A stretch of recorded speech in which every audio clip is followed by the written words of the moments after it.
how you deal with a complaint, even if it's not, it might not even be a full complaint, but an issue, a small niggle, or like anything, like how you deal with that can provide more loyalty than a perfect service. Someone can come in and have a perfect service, flawless, all the drinks come in perfect time, the menu chat was perfect, like they had a great time, they had a nice night, they go and they might tell a couple of people the next day, oh, it's pretty good in speaking code or whatever. Like if they come and they complain about a drink and you absolutely smash the resolution, they will come back 100 times, versus the time that was perfect. And actually, what's the difference? The difference is there was a problem, but you solved it really well because you cared. And that can be way more powerful than having flawless service. Yeah.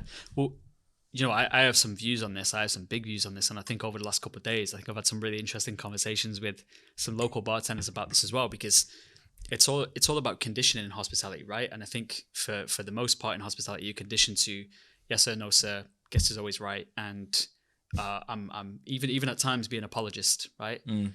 Listen, you sent out the perfect version of the drink, but the person doesn't like it, and you apologize. It's like not really got anything to apologize for, unless maybe whatever, if there's a mistake along the way, or if you insisted. You drink gin and tonic, pushed them into but I'm going to get you a distilled green walnut and Giraud mushroom drink, right? Then it's like, okay, no, man, my bad. Maybe I recommended the wrong drink for you. But I think we're conditioned to be like, apologists. But I think we, as Speaking Code, we kind of approach things as a creator. I take a lot of values from my music background and apply it to where we are now and in hospitality. And when you made music, you didn't necessarily think about the person afterwards when you were making the music. You just made the music and it was a passion thing, and it felt right. And look, we knew we were good at what we did. And then we presented it to people, and people came, and you focused on the ones that enjoy what you do. Not to say the ones who didn't enjoy it didn't matter necessarily, but it's like, okay, well, we have a fan base. Let's speak about fan base. And then in hospitality, you're kind of expected to people please on all levels.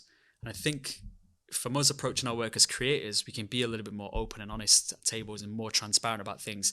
And instead of just being that immediate apologist, when that apology is necessary, right?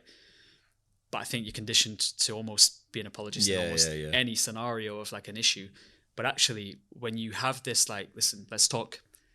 I'm here in this venue, everyone's involved in all aspects of it. So whatever the issue might be, I'm pretty sure I'm involved in some way. So let's open it up and let's talk. What didn't quite work for you, whether it's a wrong recommendation or whatever.